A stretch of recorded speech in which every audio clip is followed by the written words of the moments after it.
ഫൈനലിലേക്കുള്ള വാതിൽ അടഞ്ഞെങ്കിലും അഭിമാനത്തിനായുള്ള പോരാട്ടം ഇനിയും ബാക്കിയായിരുന്നു. ലോകകപ്പിൻ്റെ 3ാം സ്ഥാനത്തിനായുള്ള പോരാട്ടത്തിൽ ഇംഗ്ലണ്ടും ഫ്രാൻസും നേർക്കുനേരെത്തിയപ്പോൾ ഫുട്ബോൾ ലോകം കണ്ടത് മറ്റൊരു ഗോൾ മഴയ്ക്കായിരുന്നു. ലോകകപ്പിൻ്റെ അവരുടെ അവസാന പോരാട്ടത്തിൽ തമ്മിൽ കണ്ടപ്പോൾ ഇതൊരു ബ്രോൺസ് മെഡലിനായുള്ള മത്സരം മാത്രമായിരുന്നില്ല. സെമി ഫൈനലിലെ വേദന മറക്കാനും ലോകകപ്പ് മനോഹരമായി അവസാനിപ്പിക്കാനുമുള്ള അവസാന അവസരമായിരുന്നു. അങ്ങനെ മത്സരം തുടങ്ങിയപ്പോൾ മുതൽ സ്റ്റേഡിയം നിറഞ്ഞിരുന്നു. ആരാധകരുടെ ആവേശം അതിരില്ലാതെ ഉയർന്നിരുന്നു. റഫറിയുടെ ആദ്യ വിസിൽ മുഴങ്ങിയതോടുകൂടി മത്സരം തീപാകാൻ തുടങ്ങി. ആദ്യ മിനിറ്റുകൾ മുതൽ തന്നെ ഇംഗ്ലണ്ട് ഒരു സന്ദേശം നൽകി.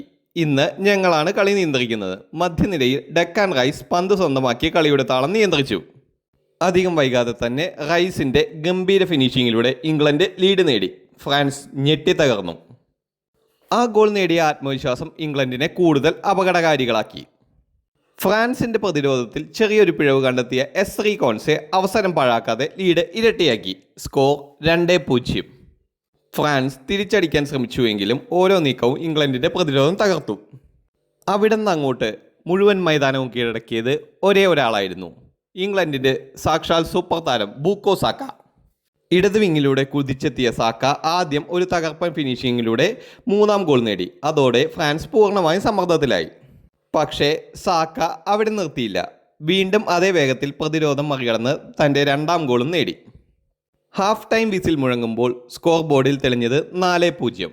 England 4, France 0. ലോകകപ്പിൻ്റെ തുടക്കം മുതൽ തന്നെ എല്ലാവരെയും ഞെട്ടിച്ച് ഗോൾ അടിച്ചു കൂട്ടിയ ഫ്രാൻസ് ടീം തന്നെയാണോ കളിക്കുന്നത് എന്ന് എല്ലാവരും ആശങ്കിച്ചു. സ്റ്റേഡിയം മുഴുവൻ ഇംഗ്ലണ്ട് ആരാധകരുടെ ആഘോഷമായിരുന്നു. 2ാം പകുതിയിൽ മൈതാനത്തിറങ്ങിയ ഫ്രാൻസ് ആദ്യ പകുതിയിലെ ടീമല്ലായിരുന്നു. അവരുടെ മുഖത്ത് തോൽവിയുടെ ഭയമല്ല, തിരിച്ചു വരുമെന്ന വിശ്വാസമായിരുന്നു.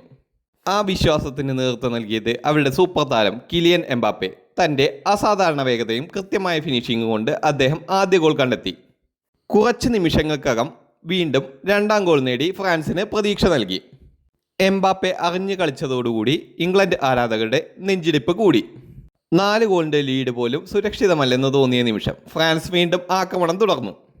ബാർക്കോളയുടെ മനോഹര ഫിനിഷിംഗ്, പിന്നാലെ ഡെംബലയുടെ ഗോൾ. ഒരിക്കൽ 4-0 ആയിരുന്ന മത്സരം ഇപ്പോൾ തീപാറുന്ന പോരാട്ടമായി മാറി. പക്ഷേ വലിയ താരങ്ങൾ വലിയ മത്സരങ്ങളിൽ തന്നെയാണ് ഉയർന്നു വരുന്നത്. ഫ്രാൻസ് തിരിച്ചുവരവിൻ്റെ സ്വപ്നം കാണുന്നതിനിടെ വീണ്ടും മുന്നോട്ട് വന്നത് ബൂക്കോ സാക്കയായിരുന്നു. കൃത്യമായ ഒരു ഫിനിഷിലൂടെ തൻ്റെ ഹാട്രിക് പൂർത്തിയാക്കി അദ്ദേഹം ഇംഗ്ലണ്ടിൻ്റെ ലീഡ് വീണ്ടും ശക്തമാക്കി. സ്റ്റേഡിയം മുഴുവൻ സാക്ക സാക്ക എന്ന മുദ്രാവാക്യം മുഴങ്ങി.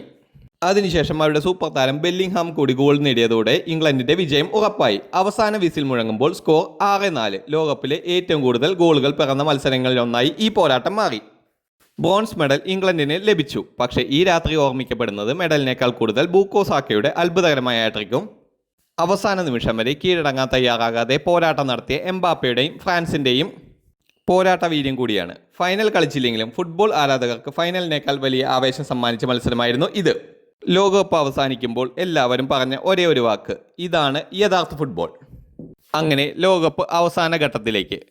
ഇനി ലോകകപ്പ് അവസാനിക്കാൻ ഒരു മത്സരം മാത്രം ബാക്കി. നമുക്കെല്ലാവർക്കും കാത്തിരിക്കാം. ലോക കിരീടം ആര് ചൂടും? സ്പെയിനോ അർജന്റീനയോ? നിങ്ങൾക്ക് ആര് ജയിക്കുമെന്ന് തോന്നുന്നു? നിങ്ങളുടെ അഭിപ്രായങ്ങൾ കമൻറ്റ് ബോക്സിൽ രേഖപ്പെടുത്തുക. കൂടുതൽ വാർത്തകൾക്കും വിശേഷങ്ങൾക്കുമായി ഈ ചാനൽ ഇപ്പോൾ തന്നെ സബ്സ്ക്രൈബ് ചെയ്യുക.